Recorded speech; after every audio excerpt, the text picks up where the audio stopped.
Movie के starting में हम लोकी को देखते हैं जो कि कॉस्मिक क्यूब के बारे में किसी से बात कर रहा होता है, क्योंकि वो कॉस्मिक क्यूब को जमीन पर ले जाकर कोई पोर्टल यानी रास्ता खोलने वाला था जिससे थैनोस की आर्मी यहाँ पर आ सके और ये डील डन हो जाती है।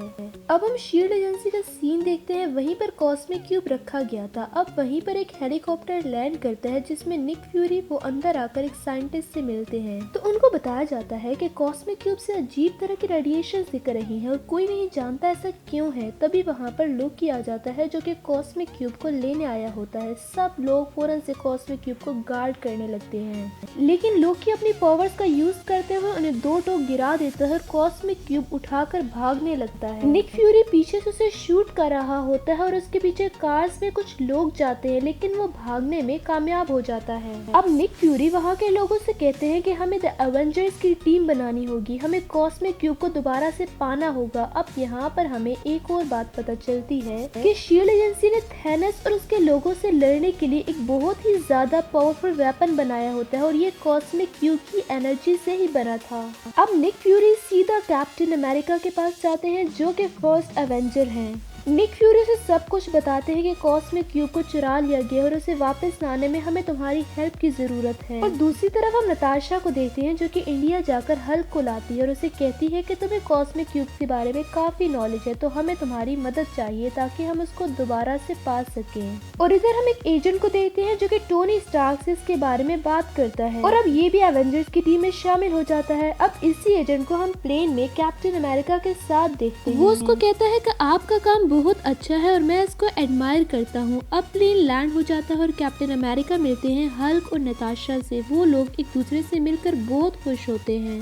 अब वो लोग एक बहरी जहाज पर बैठ जाते हैं, लेकिन कुछ ही देर में वो बहरी जहाज उड़ने लगता है, यानी वो एक फ्लाइंग क्राफ्ट था। और फिर इसके बाद निक फ्यूरी एक हेलोग्राम क्रिएट करते हुए उसको इनविजिबल कर देते हैं। और इधर हम लोकी को शील्ड के उन्हीं दो लोगों के साथ देखते हैं। उन लोगों में बात चल रही होती है कि कॉस्मिक क्यूब बहुत ज्यादा पावरफुल है और हम इसे तब तक कंट्रोल नहीं कर सकेंगे जब तक इसकी रेडिएशन थोड़ी कम न कर दें। और एक ऐसा एलिमेंट है जिसका नाम इरेडियम है और वो हमें जर्मनी से मिलेगा। तो लोकी और शील्ड का एक आदमी ये डिसाइड करते हैं कि वो लोग जर्मनी जाएंगे और वो लोग वहाँ चले जाते हैं। इधर निक फ्यूरी को पता चल जाता है कि लोकी और वो दूसरा आदमी जर्मनी पहुंच चुके हैं। तो कैप्टन अमेरिका से कहते हैं कि फौरन अपना सूट तैयार कर लो। और अब कैप्टन अमेरिका अपना आउटफिट पहनकर आता है और इधर हम जर्मनी का सीन देखते हैं जहाँ पर काफी अच्छी पार्टी हो रही होती है। वहीं पर वहाँ के कमांडर भी होते हैं। तो तभी वहाँ पर एंट्री होती है लोकी की। लोकी अपने स्टिक से सबको मारता जा रहा था और कमांडर को गले से पकड़ते हुए एक जगह पर लिटाता है और उसकी आंख का होलोग्राम स्कैन करता है और उसे अपने साथी तक भेज देता है। और ऐसा उसे इसलिए किया था ताकि कमांडर की आंख को स्कैन करते हुए उसका साथी इरिडियम को हासिल कर ले। उसका साथी जल्द ही ऐसा कर लेता है और फिर वहाँ से चला जाता है। लेकिन लोकी इधर ही होता है क्योंकि वो चाहता था कि सब लोगों के सामने अपनी पावर दिखाए और सब लोग उसे स्ट्रॉन्ग समझे और उसके बाद वो उन पर रूल कर सके। लोकी उन सब को कहता है कि मेरे सामने झुक जाओ, लेकिन तभी क्राउड में से एक बूढ़ा आदमी बोलता है कि हम तुम्हारे सामने कभी नहीं झुकेंगे।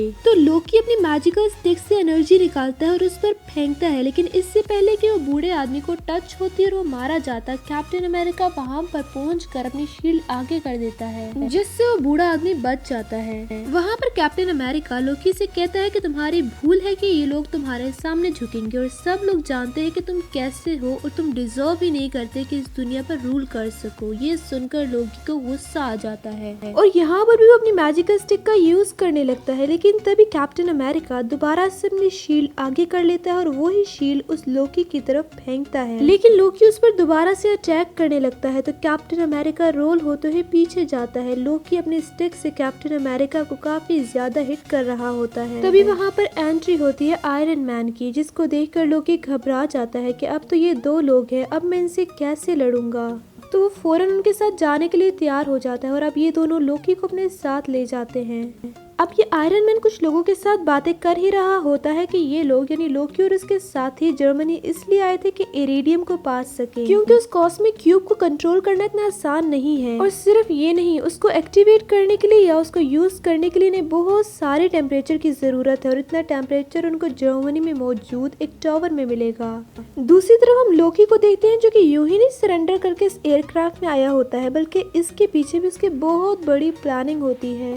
इनफैक्ट वो उनके एयरक्राफ्ट को डिस्ट्रॉय करने आया था ताकि एवेंजर्स के हाथ में कुछ भी ना रहे और वो यहाँ से सेफली एस्केप कर जाए। वो अपने साथी को ऑर्डर्स देता है, वो भी अपने साथियों को लेकर उस एयरक्राफ्ट के पास एक और प्लेन में आ जाता है और फिर इस एयरक्राफ्ट के इंजन में एरो मारता है जिससे उसमें आग लगने लगती है। इसकी वजह से पूरे का पूरा एयरक्राफ्ट नीचे गिरने लगता है, लेकिन आयरन मैन उसको जाकर फौरन संभालता है और उसे दोबारा से ऊपर करने की कोशिश करता है, जो कि बहुत हार्ड काम था। अब लोकी के साथी उस जगह जाते हैं जहाँ पर लोकी कैद था। उसका दरवाजा खोलकर उसको फ्री करवाने लगते हैं कि तभी वहाँ पर थोर आ जाता है। अब थोर उसी दरवाजे को तोड़ता हुआ अंदर आ जाता है, लेकिन लोकी फौरन से वहाँ आ जाता है और खुद बाहर निकलते हुए थोर को अंदर ही बंद कर देता है। इस बात का पता जब एजेंट को चलता है तो वही एडवांस वेपन्स निकालते हैं जो उन्होंने कॉस्मिक क्यूब की एनर्जी से बनाया हुआ था और उससे वो लोकी की तरफ शूट करने ही वाले होते हैं कि तभी उनसे पहले लोकी उनके पीछे आ जाता है और पीछे से अपनी मैजिकल स्टिक आर पार करते हुए उन्हें काफी जख्मी कर देता है। इधर हम नताशा को देखते हैं जो कि लोकी के एक साथी को बहुत जोर से पंच मारती है जिससे वो नीचे जमीन पर गिर जाता है